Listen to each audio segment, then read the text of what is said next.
ونشهد أن لا إله إلا الله وحده لا شريك له لا ضد له ولا ند له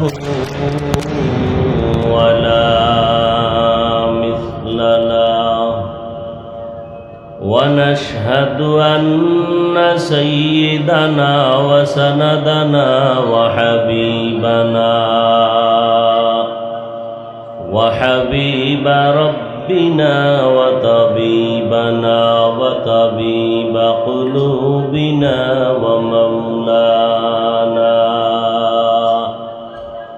ومولانا محمدا عبده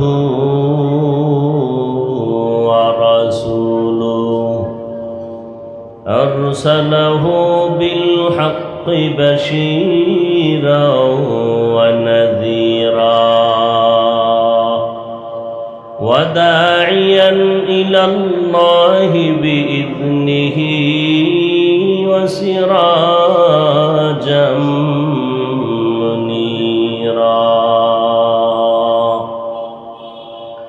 اللهم صل على محمد النبي الأمي وعلى آله وسلم تسليما وبعد فأعوذ بالله من الشيطان الرجيم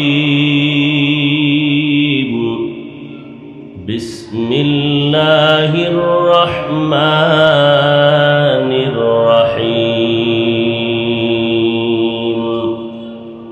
منها خلقناكم وفيها نعيدكم ومنها نخرجكم تارة أخرى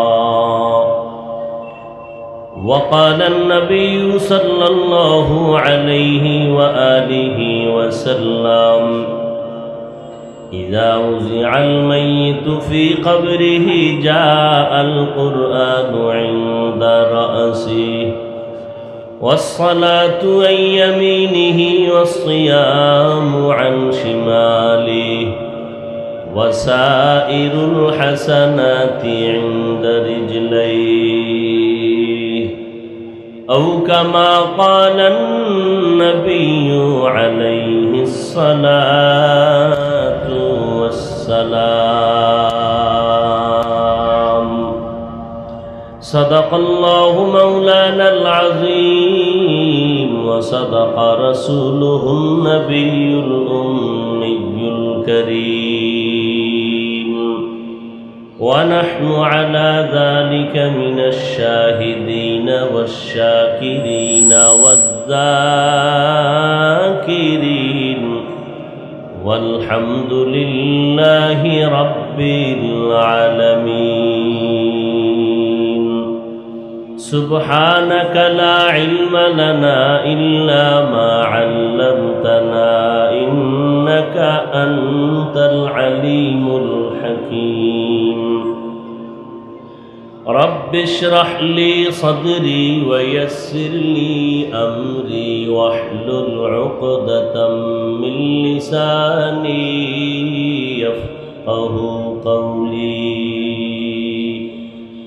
بذكر شهر چبینی در خروش است ولی دانا دری معنا که گوش است نه بلبل بر غلش تسبیح خانه است که هر کار بتسبیحش زبان است ذکر حق آمد غذائی روح را مرحم آمد ای دل مجروح را لا الہ الا اللہ لا الہ الا اللہ لا الہ الا اللہ লা ইলাহা ইল্লাল্লাহ লা ইলাহা ইল্লাল্লাহ লা ইলাহা ইল্লাল্লাহ লা ইলাহা ইল্লাল্লাহ লা ইলাহা ইল্লাল্লাহ লা ইলাহা ইল্লাল্লাহ লা ইলাহা ইল্লাল্লাহ লা ইলাহা ইল্লাল্লাহ লা ইলাহা ইল্লাল্লাহ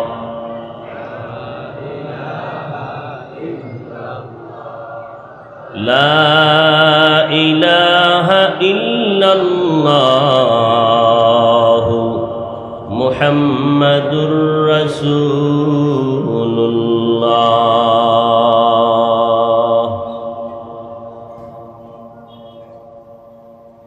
নূরে खुदा है कुफर की हक हरकत पे खंदाज़ान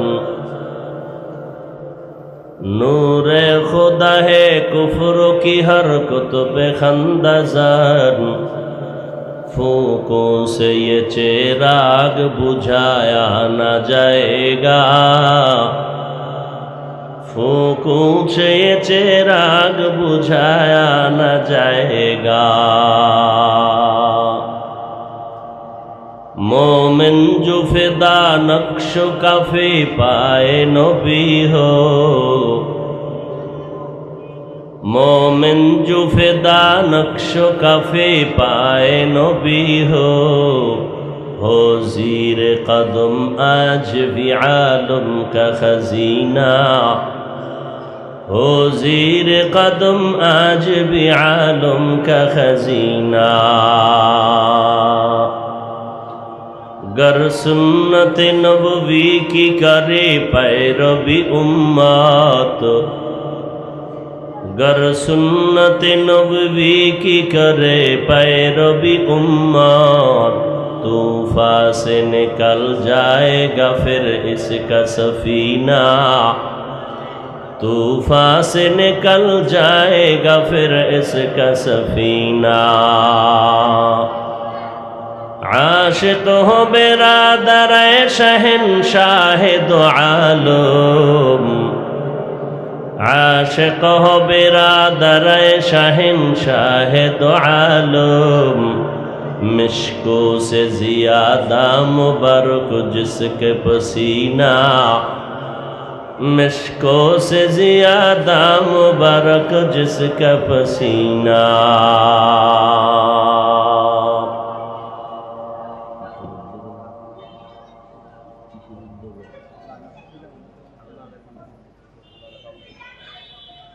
अल्लामा शफीक अहमद रहिमाहुल्लाहु ताआला नव्वराल्लाहु मरकदाहु व जाअलाल जन्नता मासवाहु फाउंडेशन কর্তৃক আয়োজিত টেকনাফের প্রাণকেন্দ্র ঈদগাহ ময়দানে অধ্যকার মাহফিলে উপস্থিত মোহতারাম সম্মানিত সভাপতি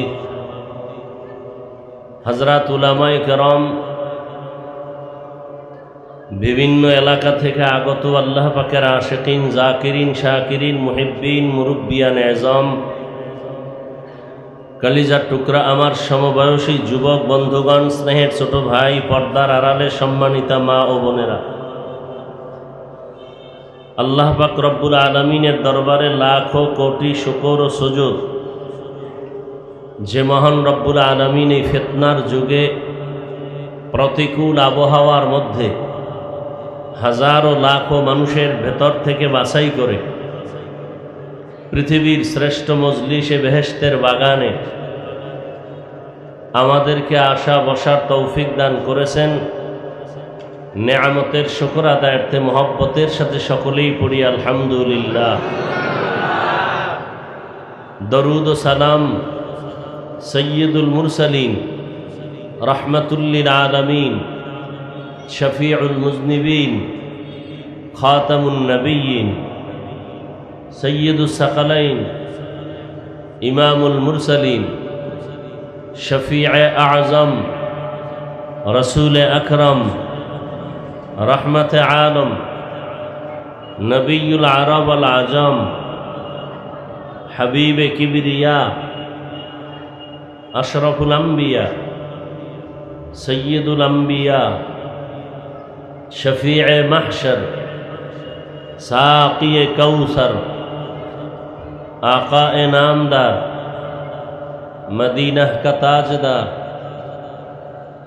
आफताब नबूवत, फ़ख्र मौजूदात, सय्यदुल मखलूक़ात, हज़रत मुहम्मदुर रसूलुल्लाह सल्लल्लाहु अलैहि व आलिहि वसल्लमेर উপর সর্বোপরি শুকর যাদের অক্লান্ত পরিশ্রমের মাধ্যমে আজ সুন্দর আয়োজন, সময় পরামর্শ অর্থ দিয়ে দোয়া করে উপস্থিত হয়ে মাইক লাইট প্যান্ডেলের ব্যবস্থাপনার মাধ্যমে সার্বিক সহযোগিতায় যারা হাত বাড়িয়েছেন প্রত্যেককেই রব্বুল আলামিন দুনিয়াতে শান্তি, পরকালে চিরমুক্তির ব্যবস্থা করে দিন। দীর্ঘ সময় হযরত উলামায়ে কেরাম কোরআন সুন্নাহ ভিত্তিক দিক নির্দেশনামূলক আলোচনা রেখেছেন। প্রচণ্ড গরমের মধ্যেও আপনারা ধৈর্যের পরিচয় আলোচনা শুনেছেন। বিশেষ করে হাজারো আলেমের উস্তাজুল আসাতিজা, শেখুল হাদিস, আপনাদের টেকনাফের কৃতি সন্তান, জামিয়া ইসলামিয়ার স্বনামধন্য প্রতিষ্ঠাতা পরিচালক হযরত দীর্ঘ সময় বয়ান করেছেন। আল্লাহ পাক উলামায়ে কেরামদের সমস্ত কথাগুলো সহি তরিকায় আমাদেরকে আমল করার তৌফিক দান করেন। আমি আপনাদের দোয়া নেওয়ার আশায় হাজির হয়েছি। সংক্ষিপ্ত আলোচনার নিয়তে কোরআনে হাকিমের সূরা তাহা থেকে এক টুকরো আয়াতে কারিমা তিলাওয়াত করেছি। রসুল আরবি সাল্লাল্লাহু আলাইহি ওয়া আলিহি ওয়াসাল্লামের অসংখ্য অগণিত অমীয় বাণী হাদিস শরীফের মধ্য থেকে এক টুকরো হাদিস পড়েছি। আয়াত ও হাদিসের আলোকে ইখলাস ও রুহানিয়তের সমন্বয়ে ধৈর্যের সাথে সহি তরিকায় কিছু কথা বলার মতো, শুনবার মতো রব্বুল আলামিন আমাকে এবং আপনাদের সকলকে তৌফিক দান করেন। যে আয়াত আমি পড়েছি সকলেরই পরিচিত, মুখস্থ করা একটি আয়াত। কোরআন শরীফ পড়তে না জানলেও শুনতে শুনতে মুখস্থ হয়ে গেছে।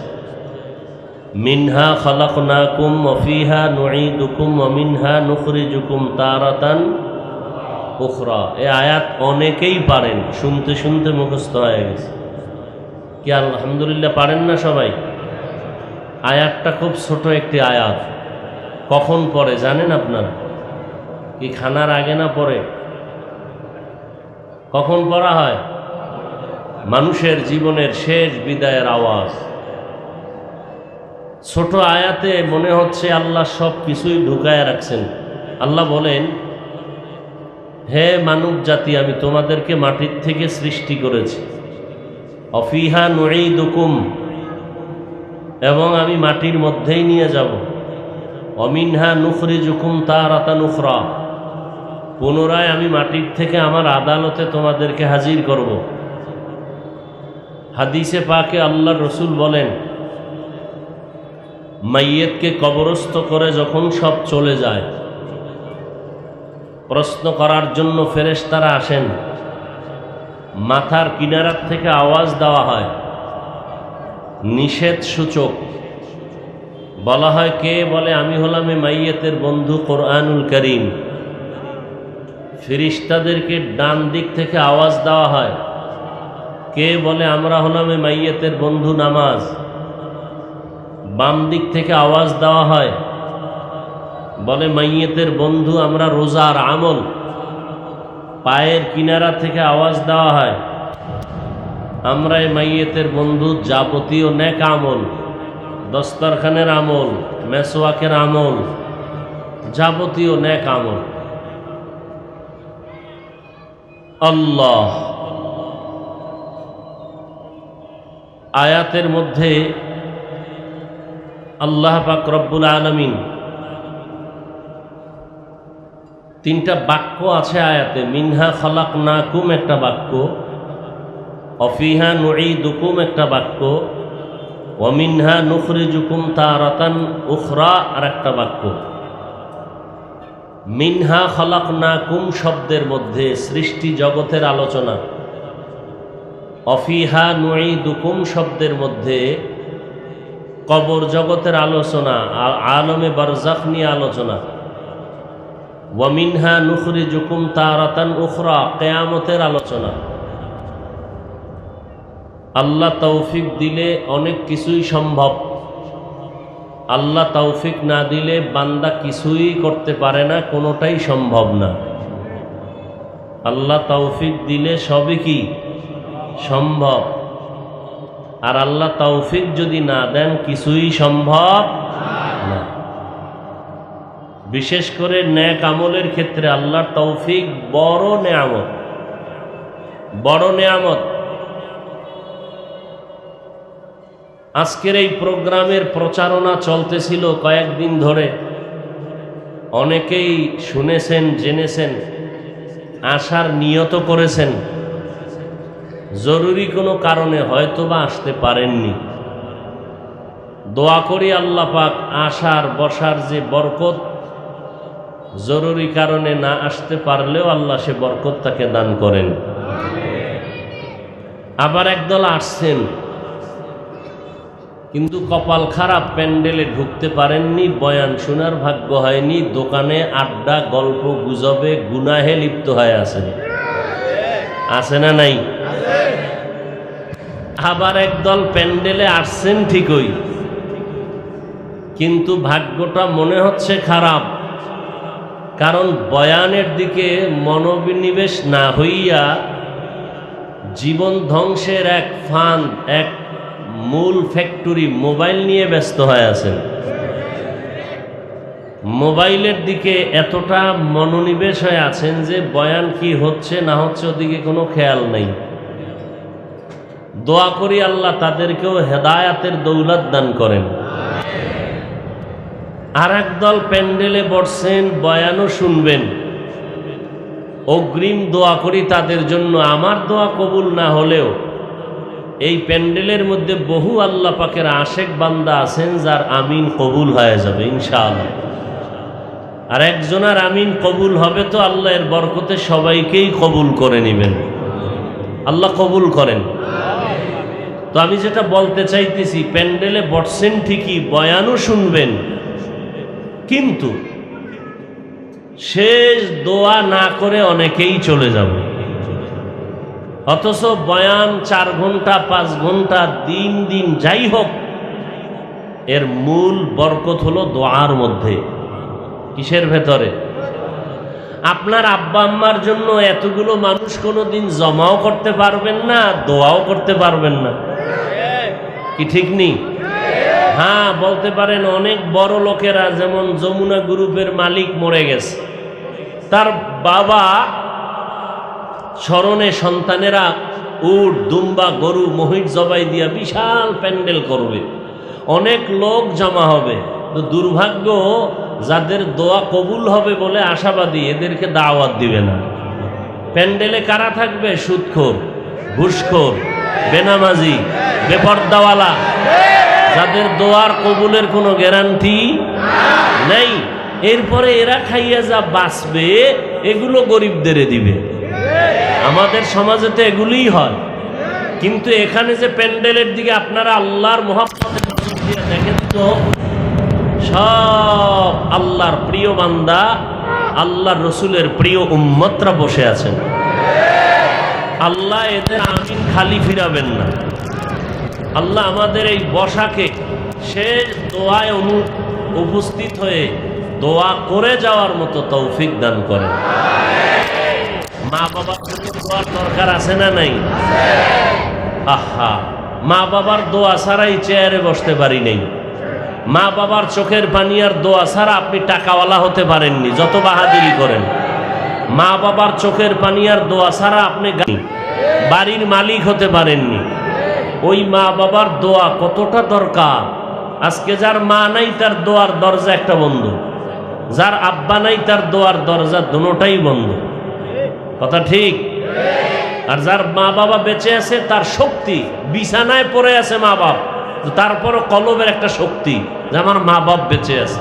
কিছু না পারলেও দোয়া করতে পারবে, আর কিছু না পারলেও কি পারবে? দোয়াটা অনেক। আরশে আজিমে মা বাবার দোয়া পৌঁছতে কোনো পর্দা থাকে না। আল্লাহ যাদের মা বাপ দুনিয়াতে নাই, আল্লাহ জান্নাতের উঁচু আলা মাকাম দান করেন। আল্লাহ যাদের আব্বা আম্মা বেঁচে আছেন এখনো, আল্লাহ সুস্থতার সাথে নেক হায়াত দান করেন। আপনারা সচরাচর শুনে থাকেন বাইজিদ বোস্তামি মায়ের দোয়ায় বহু কিছু হয়ে গেছে। মায়ে যখন দোয়া করে চলে যায় ওই আরশ পরে, সাথে সাথে কবুল হয় ফল দেখিতে পাও। মায়ের দোয়া লও হে মুমিন, মায়ের দোয়া লও, মায়ের দোয়া লও হে মুমিন, মায়ের দোয়া লও। বিপদে পড়বে না তুমি যখন যেথায় যাও, বিপদে পড়বে না তুমি যখন যেথায় যাও। মায়ের দোয়া লও হে মুমিন, মায়ের দোয়া লও, মায়ের দোয়া লও হে মুমিন, মায়ের দোয়া লও। যাহা কিছু হও না কেনে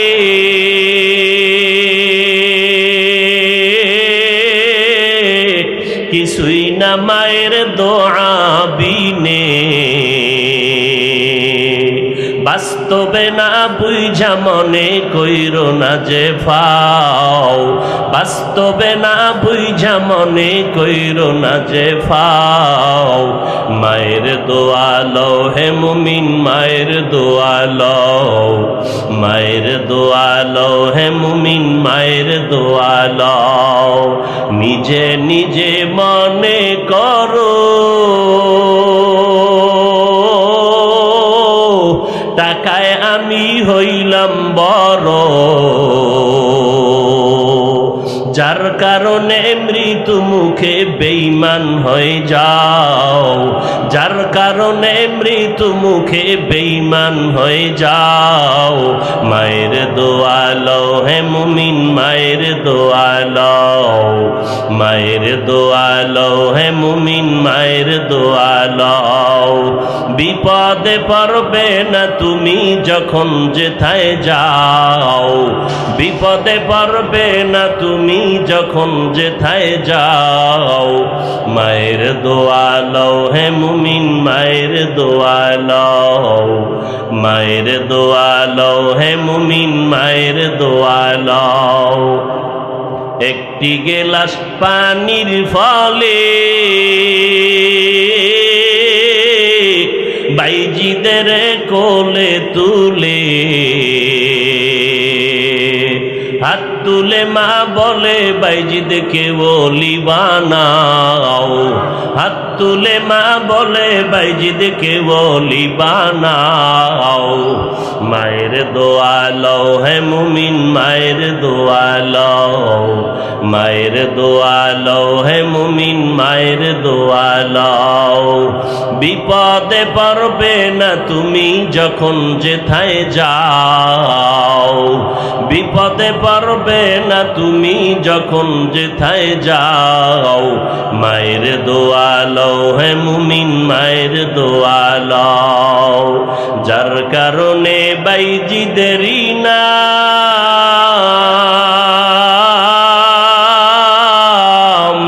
ছড়িয়েছে বিশ্ব ভুবন।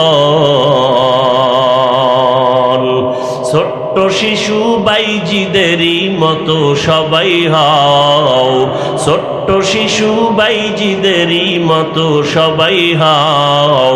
মায়ের দোয়া লও হে মুমিন, মায়ের দোয়া লও, মায়ের দোয়া লও হে মুমিন, মায়ের দোয়া লও। বিপদে পড়বে না তুমি যখন যেথায় যাও, বিপদে পড়বে না তুমি যখন যেথায় যাও, মায়ের দোয়া লও হে মুমিন, মায়ের দোয়া লও, মায়ের দোয়া লও হে মুমিন, মায়ের দোয়া লও। খিদমতে মা দর পে দর কুন সুবহ শাম, তাকে বাসি দর্দ আলম নে কো নাম। খিদমতে মা দর পে দর কুন ইখতিয়ার, তাকে বাসি দর্দ আলম বখতিয়ার। আপনারা দেখেছেন করোনার থেকেও বর্তমানে মারাত্মক ডেঙ্গু আমার কাছে মনে হচ্ছে। মানুষ আর মাজা সোজা করে দাঁড়াতে পারবে না। যে যেই লাইনে আছে সেই লাইনে এখন দুর্বল পয়েন্টে আছে। ব্যবসায়ী আর আগের মতো দাঁড়াতে পারতেছে না। করোনার পর থেকে দুর্বল, একের পর এক বিপদ আসতেছে। আপনারা জানেন দুইটা বাচ্চা, একটা ছেলে বয়স 9 বছর আর একটা ছোট্ট মেয়ে। অনেকে দেখেছেন, যারা ফেসবুক শরীফের গোলাম হয়ে আছেন সব জানেন। মিরপুরে বাসা, ঢাকা। ছেলেটাকে ডেঙ্গুতে আক্রমণ করলো, 2-4 দিনের মধ্যেই মরে গেল। 9 বছরের সন্তান, ফুটফুটে চেহারা, গোলাপের মতো। এর 1 সপ্তাহ পরে বাচ্চা মেয়েটা সেও মরে গেল এই ডেঙ্গুতে। সাংবাদিকরা তার খবর দিল এভাবে, বাচ্চা দুইটা এই মা বাবার সম্বল, লেখাপড়া করত পাশে একটি স্কুলে। মিরপুরে বাসায় ওদের খেলাধুলা, আনন্দ, যে স্মৃতিগুলো রয়ে গেছে এগুলো দেখে চোখের পানি ধরে রাখতে পারে না। বাধ্য হইয়া বাসায় তালা লাগাইয়া গ্রামে চলে গেছে। ওখানে থাকলেই সন্তানের কথা স্মরণ হয়, কান্নায় বিভোর মা বাবা। এই তো দুনিয়া, এর নাম দুনিয়া। মা বাবার সামনে সন্তানের লাশ, সন্তানের সামনে মা বাবার লাশ। মিনহা খালাকনাকুম ওয়া ফিহা নুঈদুকুম ওয়া মিনহা নুখরিজুকুম তারাতান উখরা। আমি শুধু মিনহা খালাকনাকুম শব্দটা নিয়ে কিছু কথা বলব। আল্লাহ রাব্বুল আলামিন মানুষ সৃষ্টি করেছেন, সেই সৃষ্টির রহস্য নিয়ে আল্লাহ কেন সৃষ্টি করলেন, কিসের থেকে সৃষ্টি করলেন, এই আয়াতে আল্লাহ বলেন আমি মানুষ সৃষ্টি করেছি মাটির থেকে। মানুষ সৃষ্টির ব্যাপারে কোরআনের অন্য আয়াতে ভিন্ন মত আছে। আল্লাহ অন্য আয়াতে বলেন আমি মানুষ সৃষ্টি করেছি জমাট রক্ত থেকে। ইকরা বিসমি রাব্বিকাল্লাযী খালাক, খালাকাল ইনসানা মিন আলাক, ইকরা ওয়া রাব্বুকাল আকরাম, আল্লাযী আল্লামা বিল কলম, আল্লামাল ইনসানা মা লাম ইয়ালাম। এখানে আল্লাহ বলেন খালাকাল ইনসানা মিন আলাক, জমাট রক্ত থেকে আমি মানুষ সৃষ্টি করেছি। আর এক আয়াতে আল্লাহ বলেন আমি মানুষ সৃষ্টি করেছি নাপাক পানির থেকে। হাল আতা আলাল ইনসানি হিনুম মিনাদ দাহরি লাম ইয়াকুন শাইআম মাযকুরা, ইন্না খালাকনাল ইনসানা মিন নুতফাতিন আমশাজিন নাবতালিহ ফাজআলনাহু সামিআম বাসীরা। আল্লাহ এখানে বলেন আমি নাপাক পানির থেকে মানুষ সৃষ্টি করেছি। তাহলে মানুষ যদি রক্ত থেকে সৃষ্টি হয়, মাটির সৃষ্টির কথার ব্যাখ্যা কি? নাপাক পানির থেকে যদি সৃষ্টি হয়, মাটির সৃষ্টি হয়েছে মানুষ, করেছি আল্লাহ, এর ব্যাখ্যা কি? 3টা কথা পাইলাম মানুষ সৃষ্টির ব্যাপারে। মানুষ মাটির সৃষ্টি, মানুষ নাপাক পানির থেকে সৃষ্টি, মানুষ জমাট রক্ত থেকে সৃষ্টি। এই তিন কথার আসল কথা, মানুষ মাটির সৃষ্টি। মানুষ যদি মাটির সৃষ্টি হয়, জমাট রক্ত থেকে আল্লাহ বললেন কেন? আবার নাপাক পানির থেকে বললেন কেন? এটা কিভাবে আল্লাহ আর এক আয়াতের ব্যাখ্যা দিয়ে বলেন, ওয়ালাকাদ খালাকনাল ইনসানা মিন সুলালাতিন মিন তিন সুম্মা জাআলনাহু নুতফাতান ফি ক্বারারিম মাকিন সুম্মা খালাকনান নুতফাতা আলাকা ফাখালাকনাল আলাকাতা মুদগাহ ফাখালাকনাল মুদগাতা ইযামা ফাকাসাউনাল ইযামা লাহমা সুম্মা আনশা'নাহু খালকান আখার ফাতাবারাকাল্লাহু আহসানুল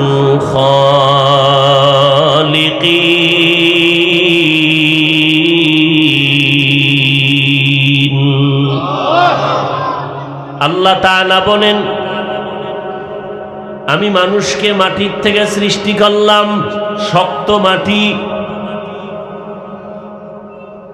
তো জমাট রক্ত থেকে কিভাবে সৃষ্টি? আল্লাহ বলেন, ফিরিস্তাকে লাগাইয়া ওয়ার্কার বানাইয়া আমি আল্লাহ পাক নাপাক পানিটাকে জমাট রক্তে পরিণত করাইলাম। 40 দিনের শোধন করার মাধ্যমে আবার এটা গোশত, হাড্ডি, তার উপরে গোশত, এভাবে করলাম। আর মানুষের ফুল বডির ভিতরে রক্ত, যেহেতু তার চালিকা শক্তি মূল, রক্ত যদি চলাচল বন্ধ হয়ে যায় মানুষ জায়গায় মরে যায়। রক্ত যেহেতু মূল, এই কারণে আল্লাহ এদিকে ইঙ্গিত করে বলেন, আমি মানুষকে জমাট রক্ত থেকে সৃষ্টি করেছি। তাহলে নাপাক পানির থেকে কেমনে সৃষ্টি? আল্লাহ তাআলা বলেন, আমি মাটির থেকেই সৃষ্টি করেছি। এটাই তোমার আসল কথা। নাপাক পানি যেটা দেখতেছো, এটা শরীরের মধ্যে খাদ্য দ্বারা ভিটামিন তৈরি হয়। আর যত ভিটামিনের খানা আছে সব মাটির থেকে আল্লাহ সৃষ্টি করেন, তৈরি করে দেন। মূলত আমার সব কিছু মাটির থেকেই তৈরি হয়েছে।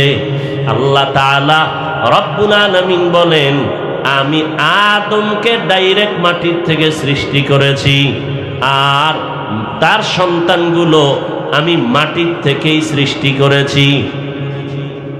আদম আলাইহিস সালামকে ডাইরেক্ট আল্লাহ মাটির থেকে সৃষ্টি করলেন। তাহলে আদম কয়জন? কথা বলেন না কেন? তো একজন হলে হবে, মিনহা খালাকনাকা, আমি শুধু তোমাকে সৃষ্টি করেছি। কুম বললেন তোমাদেরকে, বলে মা বাবা যেই পদার্থের তৈরি হয় সন্তানেরাও ওই পদার্থেরই হয়। আল্লাহ আদমকে ডাইরেক্ট বললেন, ইনডাইরেক্ট তার সন্তানকেও বুঝায় বললেন, মিনহা খালাকনাকুম, ও আদম সহ আওলাদে আদম আমি মাটির থেকে সৃষ্টি করেছি। এবার আল্লাহ তাআলা আদমকে একা মাটির থেকে বানাইয়া জান্নাতের মধ্যে থাকতে দিলেন। আদম নবী জান্নাতের মধ্যে ঘুমিয়ে পড়লেন, আরামের ঘুম। আল্লাহ রাব্বুল আলামিন আদম নবীর পৃষ্ঠ থেকে হাড় নিয়া আম্মাজান হাওয়া আলাইহা সালামকে সৃষ্টি করলেন। বিশাল ইতিহাস আপনারা জানেন। দুইজনকে দুনিয়াতে পাঠাইলেন। আম্মাজান হাওয়াকে পাঠাইলেন আরবে, আদম আলাইহিস সালামকে পাঠাইলেন ভারতের চরণদ্বীপে। দুইজন আর এক সময় মিল হলো, সাক্ষাৎ হলো, সংসার জিন্দেগি শুরু হলো। দুইজন আর মোহাব্বতের মিলনে আল্লাহ তাআলা প্রতি বছর 2টা করে সন্তান দান করতেন, একটা ছেলে একটা মেয়ে। আবার পরের বছর এক ছেলে এক মেয়ে, একই মায়ের সন্তান, আপন ভাই বোন। আগের ভাই পরের বছরের বোনের সাথে বিবাহের বন্ধন হতো, আগের বোনের সাথে পরের বছরের ভাইয়ের বিবাহের বন্ধন হয়ে যেত। এটা শরীয়তে আদমের মধ্যে হালাল, আর কারো কোনো নবীর শরীয়তে এটা হালাল না। মুহাম্মদী শরীয়তে ভাই বোন আপন কারো বিবাহ বৈধ না, সম্পূর্ণ হারাম। আদম আলাইহিস সালামের শরীয়তের মধ্যে আপন মা আপন মায়ের সন্তান ভাই বোনের বিয়ে যেমন হালাল, মুহাম্মদী শরীয়তে তা হারাম। এইভাবেই আল্লাহ রাব্বুল আলামিন আদমের শরীয়তের বিধান একভাবে দিয়েছেন, আর ফাইনাল বিধান আমার নবী আপনার নবীর শরীয়তের মধ্যে দিয়েছেন। আমার নবীর শরীয়ত কিয়ামত পর্যন্ত চলবে, অন্য কোনো নবীর বিধান এখানে চলবে না। মুহাম্মদী শরীয়তে আপন ভাই বোনের বিবাহ যেমন হারাম, তার আদমের সময় হালাল ছিল, আমগো নবীর সময় হারাম। ঠিক তেমনি ভাবে সম্মানের সেজদা, আল্লাহ ছাড়া অন্যকে সম্মান সূচক সেজদা ছিল হালাল। মুহাম্মদী শরীয়তে আল্লাহ ছাড়া অন্যকে সেজদা দেওয়া সম্পূর্ণ হারাম। সম্মানেরও সেজদা নাই, ইবাদাতান নাই, তাজিমানও নাই। মুহাম্মদী শরীয়তে হারাম। যদি সম্মানের সেজদা পাইতো বা হালাল হইতো, তাহলে আমার রসুলকে আশেকরা মোহব্বতে সেজদা দিত। কেউ দিয়েছে? আমার নবীর থেকে বড় পীর, বড় বুজুর্গ, বড় মুফাসসির, মুহাদ্দিস আর কেউ আছে? সেই নবীরে কেউ সেজদা দিছে মোহাব্বত করে? কারণ কি? মুহাম্মদী শরীয়তে আল্লাহ ছাড়া আর অন্যকে সেজদা দেওয়া হারাম। পয়গম্বর আদম আলাইহিস সালাম মাটির সৃষ্টি, তো সন্তানেরাও মাটির সৃষ্টি। আবার মুফাসসিরিনে কেরাম বলেন, যেই নাপাক পানির থেকে আল্লাহ আমাদের বানাইছেন, ওই নাপাক পানির মধ্যে আল্লাহ অর্ডার করেন, ফেরেশতা এক চিমটি মাটি এনে দাও, মাটি মিশ্রণ করে দাও, এটাকে মন্থন করো, শোধন করো, এটাকে রক্তের পিণ্ড বানাও। রব্বুল আলামিন এখানে মাটির মিশ্রণ লাগাইয়া আল্লাহ প্রমাণ করতে চাইলেন মানুষ মাটির সৃষ্টি। ডানে বামে যুক্তি দিয়া আল্লাহ তাআলা মানুষকে মাটির সৃষ্টি প্রমাণ করাইতে কেন চান? এর একমাত্র কারণ, নূরের সৃষ্টি শ্রেষ্ঠ না, আগুনের সৃষ্টি শ্রেষ্ঠ না, একমাত্র মাটির সৃষ্টি হলো আল্লাহর আদালতে শ্রেষ্ঠ। এটা প্রমাণ করানোর জন্য আল্লাহর কাছে মাটির সৃষ্টি মানুষের বড় দাম, বড় মর্যাদা। নূরের সৃষ্টির এত মর্যাদা নাই, আগুনের সৃষ্টির এত মর্যাদা নাই। এজন্য আল্লাহ বলেন, এই নূরের সৃষ্টি ফেরেশতারা, মাটির সৃষ্টি আদমের সেজদা করো, উসজুদু লি আদম। আগুনের সৃষ্টি সেজদা কর, সম্মান কর, কারণ আমার আদালতে আগুনের সৃষ্টি শ্রেষ্ঠ না, আমার আদালতে নূরের সৃষ্টি শ্রেষ্ঠ না। আমি আল্লাহর আদালতে স্থায়ী সিদ্ধান্ত, মাটির সৃষ্টি মানুষ শ্রেষ্ঠ। এই সিদ্ধান্ত কার? জোরে বলেন। স্থায়ী না অস্থায়ী? জানা থাকলে বলেন, আল্লাহর এই সিদ্ধান্ত মানে নাই কে? কে মানে নাই? ইবলিস মানে নাই। আল্লাহ বললেন, মানলি না কেন? কয় গায়ের জোরে মানি নাই। ব্যাপারটা এমন না, যুক্তির ব্যানারে মানি নাই, গায়ের জোরে না। খলাকতানি মিন নার ওয়া খলাকতাহু মিন তিন। আমারে বানাইছেন আগুন দ্বারা, আদম বানাইছেন মাটি দ্বারা। মাটি উপরে মারলে নিচে যায়, মাটির গতি নিচে, আগুনের গতি উপরে। আমি কেন সেজদা করব? আদম আমাকে সেজদা করা, এটাই যুক্তি। যুক্তিতে মিলে না, এই জন্য আমি আদমকে সেজদা করতে পারি না। মাটির সৃষ্টিকে শ্রেষ্ঠ মানে না ইবলিস, গায়ের জোরে না যুক্তির ব্যানারে। এই জমিনের মধ্যে কিছু আশিকে রাসূল আছে, মাটির সৃষ্টিকে শ্রেষ্ঠ মানতে চায় না, যুক্তি দিয়া দিয়া দিয়া দিয়া নূরের সৃষ্টিকে শ্রেষ্ঠ বানাতে চায়। আছে না নাই? আল্লাহর স্থায়ী সিদ্ধান্ত, আল্লাহর স্থায়ী সিদ্ধান্তর সামনে চালাকি চলবে না। নূরের সৃষ্টির থেকে মাটির সৃষ্টির দাম আল্লাহর আদালতে বেশি। আল্লাহ কোরআনের মধ্যে বলেন, ওয়ালাকাদ কাররামনা বানি আদম ওয়া হামালনাহুম ফিল বাররি ওয়াল বাহরি ওয়া রাযাকনাহুম মিনাত তাইয়্যিবাত ওয়া ফাদ্দালনাহুম আলা কাসীরিন মিম্মান খালাকনা তাফদীলা। আল্লাহ বলেন, বনি আদমকে আমি সর্বোচ্চ মাকাম দিয়েছি শ্রেষ্ঠত্বের। মিনহা খলাকনাকুম, আল্লাহ তাআলা এই শব্দ দিয়া বলে, রে মানুষ, তোদের আমি মাটির থেকে বানাইছি, এখান থেকে সবক নাও। কি সবক? মাটি থাকে পায়ের নিচে। ও জগতের মানুষ, মাটি উপরে মারলে নিচে চলে যায়। তোমাদের মাটির থেকে বানাইয়া সবক দিতেছি, সম্মান আমি তোমাদের নিচে রাখি নাই। আমি আল্লাহ মাটির থেকে বানাইছি ঠিক, তবে মর্যাদা দিলাম সমস্ত মাখলুকতের উপরে। তোমাদের মতো শ্রেষ্ঠত্বের মর্যাদার কাউকে বসাই নাই। ওয়াত্তিনি ওয়াজ্জাইতুন ওয়া তুরি সিনিন ওয়া হাযাল বালাদিল আমিন। আমি চারটা জিনিসের কসম খেয়ে বললাম, তোমরা শুধুই শ্রেষ্ঠ না, তোমাদের মতো সুন্দর আর কাউকে বানাই নাই। লাকাদ খালাকনাল ইনসানা ফি আহসানি তাকওয়িম। আল্লাহ এত সুন্দর করে মানুষ বানাইছেন, আসমান এত সুন্দর, এর থেকে মানুষ আরো বেশি সুন্দর। জমিন এত সুন্দর, এর থেকে মানুষ আরো বেশি সুন্দর। মানুষের মতো সুন্দর আল্লাহ কোনো প্রাণী বানান নাই। এর জগতের মানুষ, মাটির থেকে বানাইছি ঠিক, তবে মর্যাদা মাটির মতো নিচে রাখি নাই। সবার উপরে মর্যাদা বাড়ায় দিলাম। তবে সাবধান, এই মর্যাদা পাইয়া বাহাদুরি করবা না। যদি অহংকারী বাহাদুরি করো, সুম্মা রাদাদনাহু আসফালা সাফিলিন, চূড়ান্ত বেইজ্জতির সীমানায় চলে যাবে। বাহাদুরি করবি না রে গোলাম। মিনহা খলাকনাকুম থেকে দ্বিতীয় সবক হলো, প্রথম সবক মাটির থেকে বানাইয়া নিচে সম্মান রাখি নাই, সবার উপরে দিলাম। দ্বিতীয় সবক হলো সর্বোচ্চ সম্মানের জাতি হইয়া বান্দা তুমি অহংকারী করবা না। অহংকারী যদি করো তাহলে ধুলায় মিশে যাবে, জাহান্নামী হয়ে যাবে, জীবনের সব সম্মানগুলো নষ্ট হয়ে যাবে।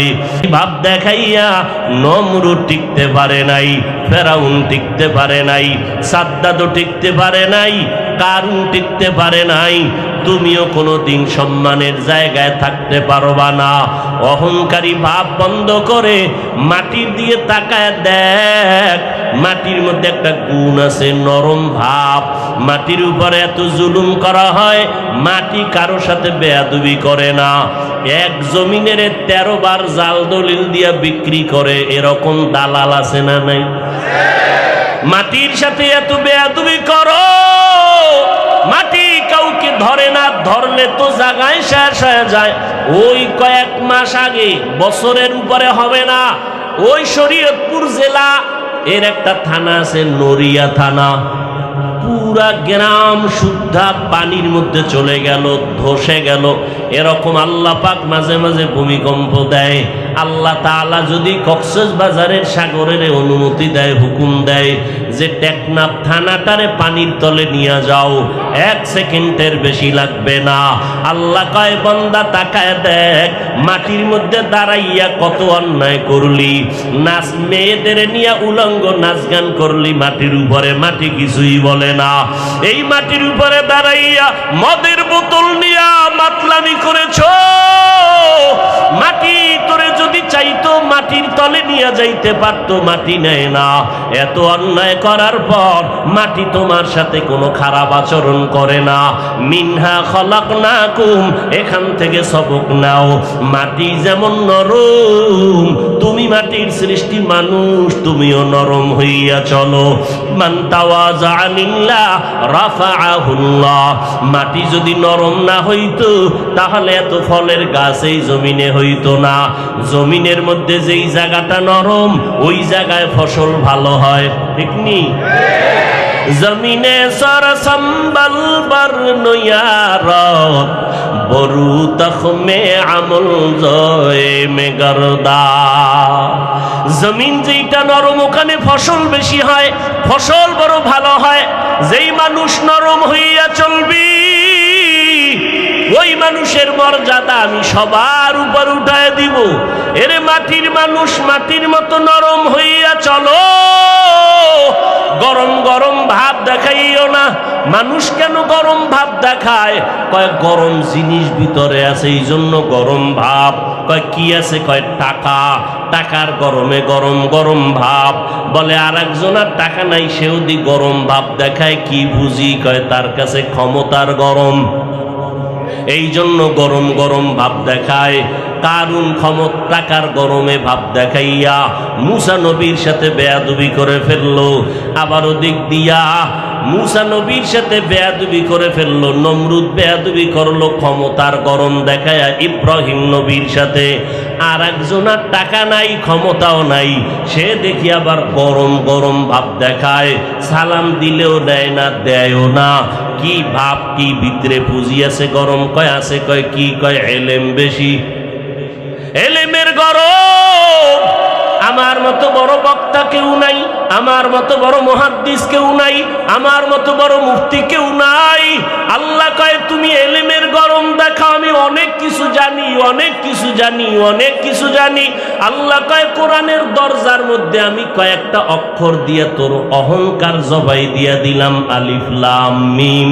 তুই যদি জানো আলিফ লামের তাফসীর কইরা ভিতরে ঢোক। ওখানে গিয়া কেন কও আল্লাহু আ'লামু বিমুরাদিহি বিযালিকা? আলিফ লাম মিমের বিষয় আমি কিছু বলতে রাজি না, আমার মাওলার রহস্য ভালো জানেন।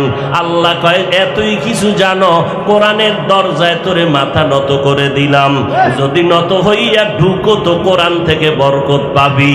আর মাস্তানি যদি করো, আমি কারো তাফসীর পড়ব না, নিজে নিজে নিজে নিজে পণ্ডিতি করব, তাহলে দুনিয়ার মানুষ তোমাকে থুথু নিক্ষেপ করবে। মেরা জাজু করদন বেহিসাব খলকেরা দাদন জওয়াবে বাসওয়াব হক না দারদ দোস্তে খলকা জারেরা নিস্তে ই খসলত একে দিনদারেরা।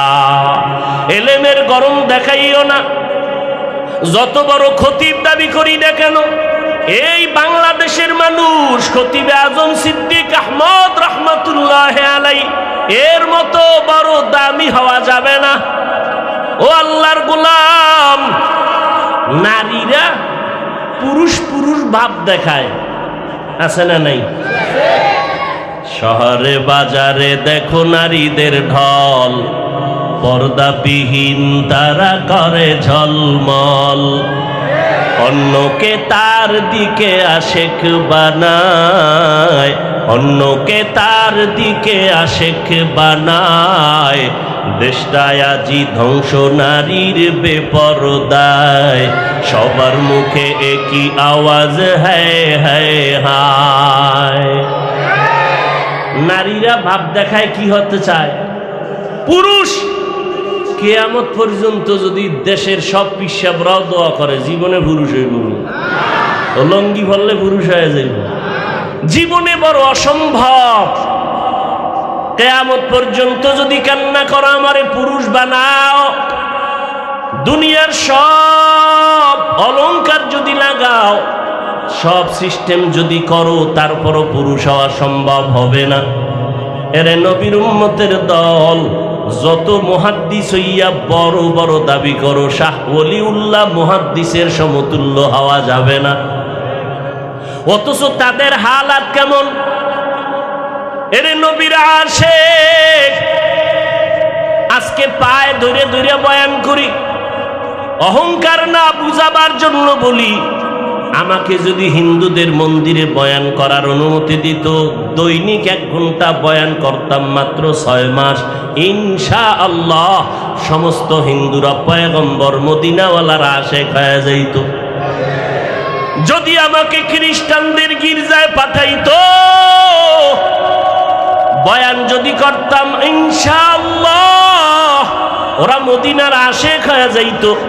অথচ মুসলমানের ঘুরে ঘুরে দিন নাই রাত নাই, খানা নাই ঘুম নাই, কষ্ট। দুনিয়াতে বয়ান করার মতো কষ্টের আর কোনো কাজ নাই। মাটি কাটার মধ্যে এত কষ্ট নাই। কক্সবাজার বঙ্গোপসাগরের ভিতর গিয়া মাছ ধরতে এত কষ্ট নাই, বয়ান করতে যেই পরিমাণ কষ্ট। ডাক্তারেরা যদি হনে ওয়াজ করি তো চিকিৎসাই দেয় না, কয় যে রেস্টে থাকবেন আপনারা, সারা রাত ঘুমান না, টাইম মতো খানা খান না, আপনাদের চিকিৎসা কি করব? আমি বললাম ডাক্তার সাহেব টেনশন নাই, যা পারেন দেন, বাকি আমার মনে হয় আল্লাহ আমাকে বানানোর সময় সিস্টেম করে বানাইছে, রাতে ঘুমানো যাবে না, উম্মতের খেদমতে না হয় এক রাত্র না ঘুমাইলে পরের দিন দোকানওয়ালা দোকানদারি করতে পারে না, রিক্সাওয়ালা রিক্সা চালাইতে পারে না। আল্লাহর শুকর আদায় করি, এত চিল্লাই প্রতিদিন বয়ান করি, মাগরিবের পরে, আসরের পরে, এশার পরে বয়ান, প্রতিদিন 12টা মাস কই বৃষ্টি, মানুষ প্রতিদিন মাদ্রাসায় হাজির, জোহরের সময় 20-30-50 জনের খানা মেহমান হাজির, ফজরের পর একটু সময় দিলে হবে, কয় মিনিট, কয় 10 মিনিট, কি একটু দোয়া করবেন তাতেই হবে। ওরে আল্লাহর বান্দা, চিন্তা করে দেখলাম সারাটা বছর মুসলমানের সময় দেই, বয়ান করি, পায়ে ধরে ধরে বয়ান করি, বিনয়ের সাথে বয়ান করি, কিন্তু কি ফলাফল?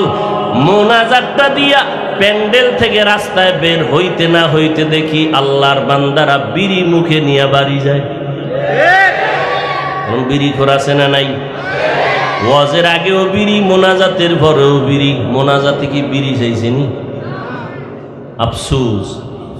এরে নবীর আশিকের যুবক, আমিও মুসলমান, তুমিও মুসলমান, হিন্দুদের ধর্ম আলাদা, আদর্শ আলাদা, খ্রিস্টানের ধর্ম আলাদা, আদর্শ আলাদা। তুমি আমি মুসলমান, তোমার আমার ধর্ম এক না আলাদা? জোরে বলো। তোমার আমার আল্লাহ, তোমার আমার নবী, তোমার আমার কোরআন, তোমার আমার কাবা। তুমি আমি দুনিয়াতে আসছি তাও এক, শুধু টেকনাফওয়ালারা লুঙ্গি পরে আসছে, সব এক। আমিও যেইভাবে দুনিয়াতে আসছি তুমি আসছো, বিদায় বেলাও হবে কি না আলাদা? আমি আজ বক্তা নিয়ে বসছি, বক্তা ভাব, তুমি আজকে শ্রোতা, তুমি ডাক্তার, আমি রুগী, আমি ইমাম, তুমি মুক্তাদি। কিন্তু যেদিন সাদা কাফনে ঢুকবা সেই দিন টের পাবা বাহাদুরি করার মজা কেমন। কে ধনী, কে গরিব, কে এমপি, কে মন্ত্রী, কে টাকাওয়ালা, কে দরিদ্র, কে রিক্সা ড্রাইভার, কোনো ভেদাভেদ নাই। ইমাম সাহেবেরও 3টা সাদা কাফন, মুক্তাদির কপালও 3টা সাদা কাফন, আমি বক্তারও 3টা কাফন, শ্রোতাদেরও 3 কাফন। কাফনে যেদিন ঢুকবা লেখা থাকবে এটা বড় হুজুরের লাশ। লেখা থাকবে, সব একাকার হয়ে গেছে। সাদা কাপুনের প্যাকেট যখন হয়ে গেছে, কে হুজুর, কে ছাত্র, কে আলেম, কে মূর্খ ভেদাভেদ নাই। কবরের সাইজও হবে এক। কবরের মধ্যে মাটি দিয়া পাড়াইয়া সবাই যখন বিদায় হবে, ওই কবরে 2 জন ফেরেশতা প্রশ্ন করার জন্য আসবে। আমাকেও 3টা প্রশ্ন করবে, আপনাকেও 3টা প্রশ্ন করবে। আমাকে বলবে না তুমি কত বড় বক্তা, তুমি কত বড় মাওলানা। তোমাকে দুনিয়ার মানুষ সম্মানের চেয়ার আগাইয়া দিত, তোমারে কত মোহাব্বত করে হাদিয়া দিত। কবরের মধ্যে কোনো সম্মান চলবে না। প্রশ্ন 3টা করা হবে, জবাব দাও। রবের পরিচয় দাও, ধর্মের পরিচয় দাও, রহমাতুল লিল আলামিনের পরিচয় দাও। মদিনার নবী বলেন, কে মাওলানা, কে মুফতি ভেদাভেদ নাই, কে বড় লোক, কে ছোট লোক ভেদাভেদ নাই। ওই মাটির মধ্যে তুমি আমি একা, অন্ধকারের ঘর। আমাকে যদি ছোট একটা রুমে বালিশ দিয়া, বিছনা দিয়া, এসি লাগাইয়া, এরপরে দরজায় তালা দিয়া কয় তুমি একা ঘুমায় থাকো, ছোট্ট একটা রুমে আমি নড়াচড়া যদি করতে না পারি, আমি চিল্লায় বলবো দরজা খোল। আমি এত ছোট রুমে অন্ধকারে একা একা ঘুমাইতে পারি না। ও বান্দা, চোখ 2টা বন্ধ করে চিন্তা করো, ওই কবর মাটির ঘর। তোমার ডানে মাটি, বামে মাটি, সামনে পিছনে, উপরে নিচে মাটি আর অন্ধকার। মশায় কামড়ায়, মশারি টানাইয়া ঘুমাও। আর গুনাহ নিয়ে যদি কবরে যাও, ওই কবরে পোকামাকড়ের ঘর, সাপ বিচ্ছুর ঘর। বলো বাবা, ওই কবরের মধ্যে তুমি মশারি কই পাইবা? পোকামাকড়ে কামড় দিলে কেমনে তুমি ফিরাইবা? আজকে তোমার গরম লাগে, ফ্যান চালাইয়া ঠান্ডা করো। ওরে জাহান্নামের গুনাহগার হইয়া কবরে গেলে জাহান্নামের আগুন, ওই জাহান্নামের আগুনের গরম তুমি কেমনে সহ্য করবারে যুবক? একটু চিন্তা করো। আল্লাহ পশুকে আকল দেয় না ভালো মন্দ যাচাই করার জন্য। বাহাদুরি বেশি করিস না। আল্লাহ সিগন্যাল লাগায় রাখছেন, অফিহা নুঈদুকুম। যতই বাহাদুরি করো, মরণের হাত থেকে নমরুদ পালাতে পারে নাই, ফেরাউন পালাইতে পারে নাই। যেই ফেরাউন এত গরিব ছিল, এক সময় টাকা পয়সার মালিক হইয়া চেয়ারে বৈশা কয়, ও হামান, আমার মনে চায় যেন একটু খোদা খোদা ভাব লাগতেছে, একটু দাবি করতে মনে চায়।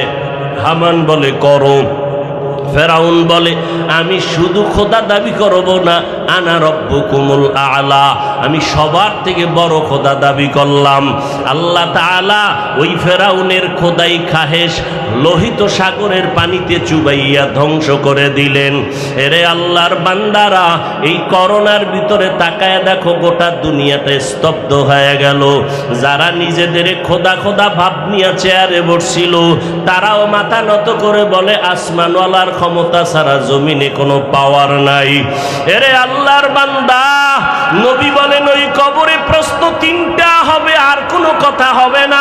রবের পরিচয় দাও, ধর্মের পরিচয় দাও, রহমাতুল লিল আলামিনের পরিচয় দাও। এই তিনটা প্রশ্নের জবাব যারা দিতে পারবা, নবী বলেন তাদের কবর হবে রাউযাতুম মির রিয়াজিল জান্নাহ। আর যারা জবাব দিতে পারবা না, তাদের কবর হবে হুফরাতুম মিন হুফারিন নার। ওই অন্ধকার কবরের প্রশ্নের জবাব কে দিতে পারবে? আমি হুজুর, আমি বক্তা পারবো, গ্যারান্টি নাই। ওরে আমি পারবো বলিয়া যদি গ্যারান্টি থাকতো, জমিনের মধ্যে জান্নাতের সার্টিফিকেট পাইছেন 10 জন সাহাবা। আবু বকর, ওমর, ওসমান, আলী রাদিয়াল্লাহু আনহুম আজমাইন সহ 10 জন সাহাবা জান্নাতের টিকিট পেয়েছেন। আবু বকরের মর্যাদা যদি সারা রাত বয়ান করি শেষ করা যাবে না। কে সে আবু বকর? মদিনার নবী বলেন, সমস্ত মুমিনের আমল যদি এক পাল্লায় ওজন দেওয়া হয়, আমার আবু বকরের নেকের পাল্লা ও ভারী হয়ে যাবে। সেই আবু বকর জান্নাতের টিকিট পাওয়ার পর মায়ার নবীর হুজরার পাশে নবী শুয়ে আছেন। রাতের গভীরে হঠাৎ শুনে কান্নার আওয়াজ। নবী উকি মেরে দেখে মসজিদের ভিতরে আবু বকর নামাজে দাঁড়ায় দাঁড়ায় কান্না করে। আমার নবী বের হইলেন, নামাজ আনতে বললেন, আবু বকর নামাজে দাঁড়ায় কান্না করলেন কেন? আবু বকর বলেন, পয়গম্বর, কোরআনের একটা আয়াত আমারে কান্না করায় দিল। কোন আয়াতে কান্না করাইলো? ইন্নাল্লাহা আশতারা মিনাল মুমিনিনা আনফুসাহুম ওয়া আমওয়ালাহুম বিআন্না লাহুমুল জান্নাহ। আল্লাহ বলেন, মুমিনের জান মাল আমি কিনে নিলাম, বিনিময়ে মুমিনের জান্নাত দিয়া দিলাম। নবী বলে, এটা তো খুশির খবর, এটা তো আনন্দের খবর, এখানে কান্নার কি আছে? আবু বকর বলে, নবী আপনি জানেন আমি বড় এক কাপড়ের ব্যবসায়ী, কাপড়ের দোকান দেই। আজকে সকালবেলা আমার দোকানে এক মহিলা আসছে, কাস্টমার, বহুদিন আগে কাপড় নিয়েছিল, আজকে কাপড় ফেরত দিয়া টাকা নিয়ে গেল। বিদায় বেলা বললাম, রে আম্মা জান, আপনি কাপড় নিলেন কেন, আবার ফেরত দিলেন কেন?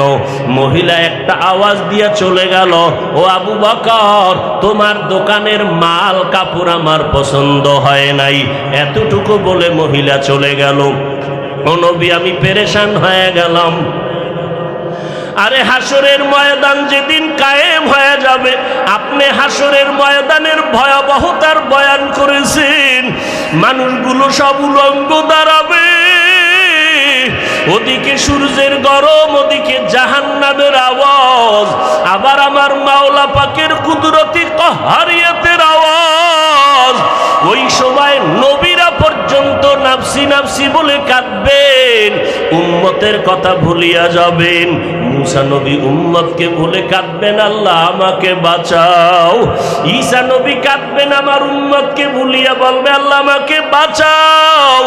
ইব্রাহিম নবী উম্মতের কথা ভুলে গিয়া বলবে, আল্লাহ আমাকে বাঁচাও। সমস্ত নবীরা বেগুনাহ হইয়াও যদি হাসরের ময়দানে নিজের নাফসি বলিয়া কান্না করেন, ওই সময় যদি আল্লাহ সিরিয়ালে আমি আবু বকরের ডাক দেয়, আবু বকর কই, আমি মাওলা পাকের আদালতে যখন দাঁড়াবো, আল্লাহ যদি বলে আবু বকর তোমার যে জান্নাত দিছি বিনিময়ে তুমি কি নিয়ে আসছো বলো, আমি যদি বলি আল্লাহ তেলাওয়াত নাও, জিকির নাও, জিকির করেছি, নামাজ পড়েছি নাও, আল্লাহ যদি মহিলার মতো কথাটা বলিয়াই ফালায়, আবু বকর তোমার আমল নিয়া তুমি জাহান্নামে যাও, আমার জান্নাত আমারে ফিরায় দাও। ও আল্লাহ কারণ কি? আল্লাহ যদি বলে আবু বকর তোমার আমল আমার কাছে পছন্দ হয় নাই, যেইভাবে তেলাওয়াত করলে আমি খুশি হব ওইভাবে তেলাওয়াত তুমি করতে পারো নাই, যেইভাবে সেজদা দিলে আমি খুশি হব ওইভাবে তুমি সেজদা করতে পারো নাই, যেইভাবে ইবাদত করলে আমি খুশি হব ওইভাবে ইবাদত করো নাই। ও পয়গম্বর তখন ওই হাসরের ময়দানে আপন কেউ নাই। ইয়াউমা ইয়াফিরুল মারউ মিন আখিহি ওয়া উম্মিহি ওয়া আবিহি। ওরে ভাই ভাইয়ের পরিচয় দিবে না, সন্তান মা বাবার পরিচয় দিবে না, কেউ কারো আপন হবে না। এরে যুবক, ও টেকনাফের মুসলমান, ও পর্দার আড়ালের আম্মা জান, দুনিয়াতে দেখছেননি কেউ বিপদে পড়লে আপনেরাই তার বন্ধু থেকে দূরে সরে যায়। ছেলের জন্য ছেলে যদি মামলা খায়, বাপ মা বলে এই ছেলে আমি চাই না, দুনিয়াতেই পরিচয় দিতে চায় না, হাসরের ময়দানে কেউ কারো আপন হবে না, পরিচয় দিবে না। আবু বকর কাঁদে, নবীজি জাহান্নামের হ্যান্ডকাপ তো আমার হাতে লেগে যাবে। ওই সময় জাহান্নামের আগুন আমার শরীরটাকে ঝলসে দিবে, জাহান্নামের আগুনের গরমে চামড়াগুলো খসে খসে পড়ে যাবে, জাহান্নামের আগুনের গরমে মাথার মগজগুলো টাস টাস করে ফেটে যাবে। এরে নবীরা আশিক উম্মতের দল, আল্লাহ তাআলা বলেন মিনহা খালাকনাকুম, আমি তোমাদের মাটির থেকে বানাইয়া মর্যাদা সবার উপরে দিয়েছি রে গোলাম, এবং এই মাটির মতো নরম হইয়া চলো, গরম ভাব দেখায় না। জান্নাতের টিকিট পাইয়া ওমরের মতো সাহাবী ঈদের দিন দরজায় তালা লাগায় কান্না করেন। আবু হুরায়রা রাদিয়াল্লাহু তাআলা আনহু বলেন, খলিফাতুল মুসলিমিন আজকের আনন্দের দিন আপনি কেন কান্না করেন? ওমরে ফারুক বলতেছেন, ও আবু হুরায়রা, আনন্দ তো ওই ব্যক্তি করবে যার মধ্যে কোনো পেরেশানি নাই, আপনার ভিতরে কি পেরেশানি? আবু হুরায়রাকে ওমর বলে, রমাজান চলে গেল, নামাজ পড়লাম কবুল হলো কিনা চিন্তা, তেলাওয়াত করলাম কবুল হলো কিনা চিন্তা, জাহান্নামের আগুন থেকে মুক্তি পাইলাম কিনা চিন্তা। এরে যুবকেরা এখনো সময় আছে, তওবা করে নাও, মা বোনেরা তওবা করে নাও। দুনিয়াতে কিছুই না, আজকে থেকে আর নামাজ ছাড়বা না, মা বাবারে কষ্ট দিবা না, ওই মা বাবার দোয়া ছাড়া তুমি সামনে আগাইতে পারবা না রে যুবক। ওই মা বাবার চোখের পানি আর দোয়া ছাড়া পরীক্ষায় ভালো নাম্বার পাইবা না। আল্লাহর কাছে তওবা করো, আল্লাহ